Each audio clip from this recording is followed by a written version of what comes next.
Hello everyone, চলে এসেছি তোমাদের সামনে নতুন একটা ভিডিও নিয়ে। তো আমরা আজকে সবাই মিলে যাচ্ছিলাম রাখালতলার মেলায়।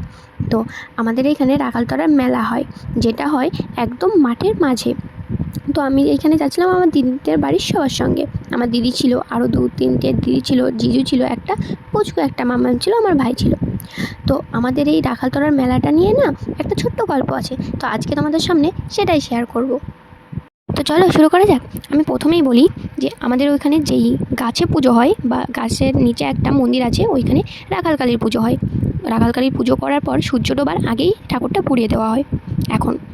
তো ওই গাছের ভিডিওটুকু আমি নিতে পারিনি, ওইখানে প্রচণ্ড গরম ছিল। তো আমি যেটুকু নিয়েছি সেটুকুই আমি শেয়ার করছি। দেখো আমরা এখানে গাড়িতে করে যাচ্ছিলাম। তো ছোটোবেলায় আমার ঠাম্মা, দাদু, মা, কাকা এদের মুখে প্রচুর শুনেছি এবং এখনও শুনি এই গল্প, যে একটা ছিল রাখাল ছেলে। রাখাল ছেলে রোজ ওই মাঠের ভেতরেই নাকি গরু চড়াতে যেত।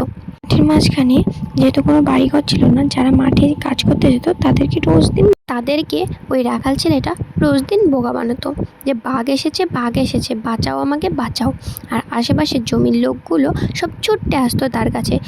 আর যখন তার কাছে সবাই ছুটতে আসতো, তখন ছেলেটা হাসতে হাসতে বলতো যে বোকা বানিয়েছি, বোকা বানিয়েছি, সবাইকে বোকা বানিয়েছি। তারপর নাকি একদিন সত্যি সত্যি বাঘ এসেছে, আর সেই দিন ছেলেটা বলছিল বাঘ এসেছে, বাঘ এসেছে, বাঁচাও আমাকে বাঁচাও, তোমরা কে কোথায় আছো শিগগিরই আসো।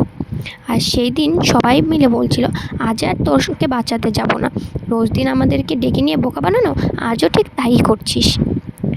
কিন্তু আসলে সেই দিন সত্যি সত্যিই বাঘ এসেছিল। তো ছেলেটা যতই চিৎকার করছিল কেউ আর আসছিল না, তাই সেই ছেলেটাকে বাঁচাতে কেউ না চায়, ছেলেটাকে বাঘটা খেয়ে নিল। তো এই ছিল আমার ছোট্ট একটা গল্প। তোমাদের ভালো লাগলে লাইক কমেন্ট শেয়ার করতে ভুলো না কিন্তু। আর এই দেখো আমরা এখানে হাঁটছিলাম একটু, কত লোক ছিল। আমরা যেহেতু গাড়িতে করে এসেছিলাম একটা জিজুর, তো এইখানে আমাদের গাড়িটা একটু বড় ছিল দেখে এখানে প্রচুর লোকজন ছিল বলে জ্যাম হয়ে গেছিলো। তো গাড়িটা আমরা একটু রেখে তারপর সামনের দিকে হেঁটে যাচ্ছিলাম মেলার দিকে। তো আমাদের এইখানকার এই মেলাটার দিন না প্রত্যেক বছর নাকি ঝড় বৃষ্টি হতো। তো এই বছর আর হয়নি, গত বছরও হয়নি, তার আগের বছরও হয়নি। এই নিয়ে পরপর 3 বছর ঝড় বৃষ্টি হয়নি। আমি গত বছর আসিনি, তার আগের বছর এসেছিলাম আমি, আমার দিদি আর সামনের বাড়ির 2টো দিদি মিলে। তাও আমরা এই রাস্তা দিয়ে আসিনি, আমরা মাঠের ভেতর দিয়ে হাঁটতে হাঁটতে এসেছিলাম। জানো তো খুব মজাও হয়েছিল তখন। এখন তো রাস্তা হয়ে গেছে, তখনও রাস্তা ছিল, বাট আমরা জানতাম না। আমি এই রাস্তা দিয়ে এই ফার্স্ট টাইম যাচ্ছি। আমি জানতামই না যে আমাদের এইখানকার এই মেলায় এতটা ভিড় হয়, এত মাঠের মাঝের দিকে, তবুও যে এত দূর থেকে লোক আসে। আর শুনেছি আমাদের এইখানকার এই রাখালকালী নাকি অনেক জাগ্রত, যে যা মনস্কামনা করে সবার সব ইচ্ছা পূরণ করে। অনেকে এইখানে মানসিক করে। সত্যি বলতে আমার জানা ছিল না, যেহেতু আমি এই সন্ধ্যার সময় এই ফার্স্ট টাইম এসেছি। এর আগে যেই বছর এসেছিলাম বললাম, ওই বছর আমরা সবাই মিলে মাঠ দিয়ে হেঁটে হেঁটে এসেছিলাম। তো অনেক মজাও হয়েছিল। তো এইখানে দেখো সবাই মিলে আমরা হেঁটে হেঁটে সামনের দিকে যাচ্ছিলাম। এই পুচকু খুব গরম লাগছিলো জানো তো। আর ওইটা মাঠের মাঝের দিকে হলে কি হবে, ওইটা না মানে ওইখানটায় একটু হাওয়া ছিল না, লোকে হয়তো হাওয়া ছিল না, না কি আমি বুঝতে পারছিলাম না। প্রচুর গরম ছিল, আমরা বেশিক্ষণ ছিলামও না, যেহেতু পুচকুটাকে নিয়ে গেছিলাম। পুচকুটা খুব বিরক্ত করছিল গরমে, তাই দেখলাম যে ছোটো বাচ্চাকে কষ্ট দিয়ে লাভ নেই, যে থাক।